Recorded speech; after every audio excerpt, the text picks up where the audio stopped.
में रंगभूमि मैदान में तहरीके बेदारी कॉन्फ्रेंस का आयोजन हुआ, जहां पूर्णिया के करीब 25,000 मुस्लिम समुदाय के लोग शामिल हुए।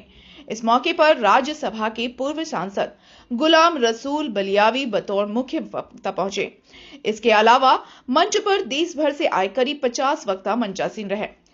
कार्यक्रम के सूत्रधार मुफ्ती जुबैर ने बताया कि मुस्लिम समुदाय के पैगंबर हजरत मोहम्मद पर आए दिन अभद्र टिप्पणियां की जाती हैं, जिसे लेकर सरकार से सख्त कानून बनाए जाने की मांग कर रहे हैं।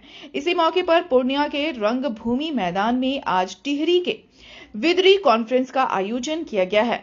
इस कॉन्फ्रेंस का मकसद यह है कि मुस्लिम समुदाय पर आए दिन हो रहे अत्याचार के खिलाफ सरकार से कड़ी कार्रवाई की मांग की जा रही है। आज मुस्लिम सामुदायिक है, करीब 20 से 25,000 लोग शामिल हुए।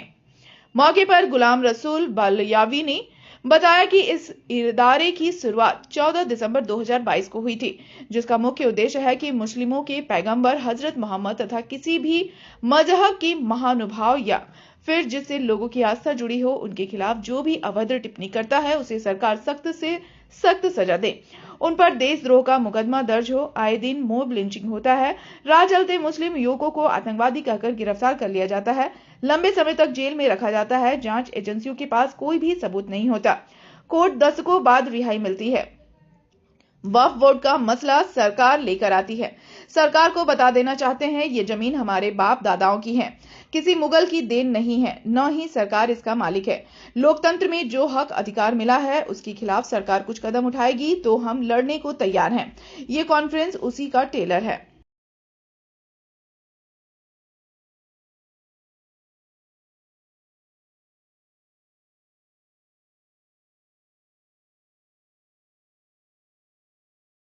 बेदारी कॉन्फ्रेंस रखा गया। ये तहरीके बेदारी कॉन्फ्रेंस रंगभूमि मैदान में आज 2 फरवरी को इदारे शरिया मरकजी इदारे शरिया पटना की ज़ेर एहतमाम और इदारे शरिया कोशी कमिश्नरी पूर्णिया की जानिब से ये इसलिए आज तमाम लोगों को जमा किया गया है ताकि हमारे पैगंबर सल्लल्लाहु अलैहि वसल्लम की जो आए दिन हिंदुस्तान में तौहीन की जाती है और उनकी गुस्ताखी की जाती है, कभी किसी आदमी की शक्ल में तो कभी कोई लीडर की शक्ल में और कभी किसी की शक्ल में, तो उसी के रोकथाम के लिए तहफ़्फ़ुज़े नामूसे रिसालत के लिए ये तहरीक बेदारी कॉन्फ्रेंस मनाई जा रही है, ताकि हुकूमत से हम मुतालबा करते हैं कि वो एक ऐसा कानून बनाए और जिसमें कोई भी किसी भी मजहबी रहनुमा की कोई तौहीन न कर सके। अगर वो तौहीन करे तो उसे वाजिब सज़ा दी जाए और उनके ज़मानत जो है हमेशा के लिए मनसूख की जाए।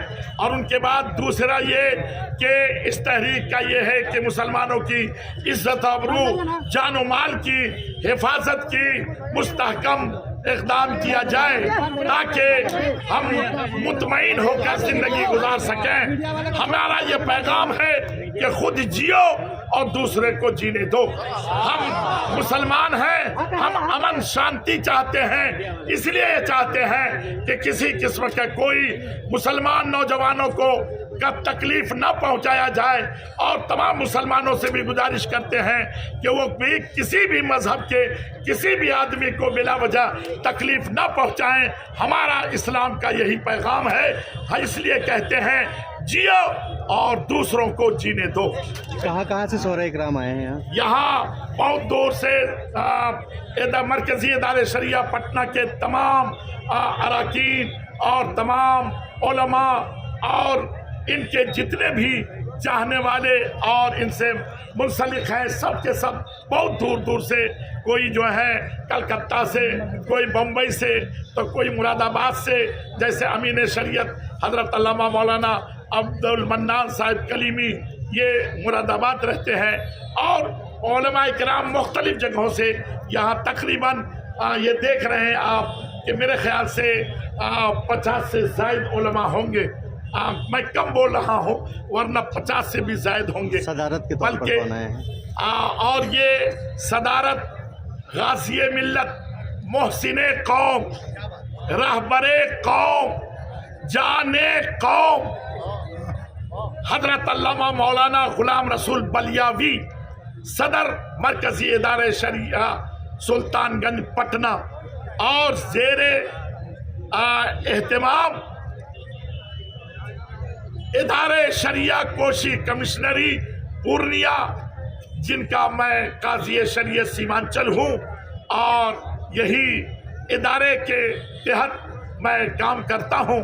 और ये जो आज आप लोग देख रहे हैं, ये सब के सब इदारे शरिया कोशी कमिश्नरी पूर्णिया और पटना, ये सबसे मोहब्बत करने वाले हैं और अपने नबी के नाम पर आए हैं। ये किसी पार्टी का इसमें कोई दखल नहीं है, बल्कि ये खालिस मजहबी बेदारी 14 दिसंबर 2022 से चल रही। इसका एजेंडा है कि आका करीम सल्लल्लाहु अलैहि वसल्लम के साथ साथ किसी भी मजहब के महान भाव और जिनमें लोगों की आस्था हो, किसी के भी धर्म के मजहबी रहनुमा के खिलाफ अगर कोई गुस्ताखी या अभद्र टिप्पणी करता है तो उस पर देशद्रोह का मुकदमा होना चाहिए। नंबर 2, मॉब लिंचिंग आम हो गई।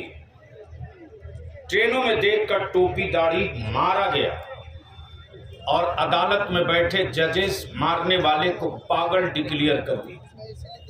आखिर वो पुलिस में बहाल कैसे हुआ अगर पागल था तो? इस पर क्यों नहीं जांच हुई? क्या पागलों के हाथ में राइफल दे देगी हुकूमत? मॉब लिंचिंग आम हो गई। कहीं किसी चौराहे से हमारे बच्चों को आतंकवादी दहशतगर्द करके कोई उठा ले, 30 साल 25 साल 20 साल तक हमारे बच्चे जेल में पड़े रहते। ANI